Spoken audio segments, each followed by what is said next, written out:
যে গত বুধবার, সেই বুধবার দিন আমার বাবাকে বেঙ্গল ফেথ নার্সিং হোম বা হসপিটালে এখানে অ্যাডমিট করেছিলাম। সেই মুহূর্তে আমার বাবার সুগার, প্রেশার দুটোই ফল্ট ছিল এবং লাং ইনফেকশন ছিল, তার সাথে কিডনির প্রায় 60%ই কাজ করছিল না। এখানকার যে চেস্ট আর মেডিসিনের যে স্পেশালিস্ট আছেন ডক্টর অর্ণব মাঝি, আন্ডারে ভর্তি করা হয়। তিনি আমাকে আশ্বাস দিয়েছিলেন যে ধীরে ধীরে বাবা সুস্থ হয়ে উঠবে। সেটা হয়। এই মুহূর্তে বাবা জেনারেল বেডে আছে এবং আজকে বাবাকে ডিসচার্জ করা হবে।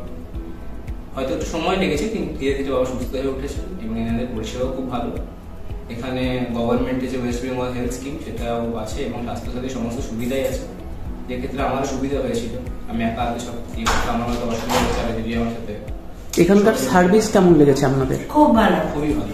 এখানকার ডাক্তার এবং আরো ভাই বোনেরা খুব ভালো, যে আমি আমার স্বামীকে ফেরত সুস্থ অবস্থায় ফেরত নিয়ে যেতে পারছি।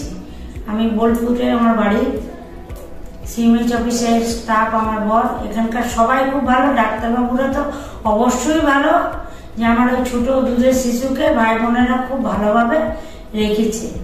সবাই আসবেন এখানে চিকিৎসা করান, চিকিৎসা অবশ্যই ভালো, ডাক্তারবাবুরা ভালো, ভাই বোনেরা অবশ্যই ভালো। ঠিক আছে, ভালো থাকুন ম্যাম, স্যারকে ভালো রাখুন, আমরা সুস্থ থাকুন। অবশ্যই।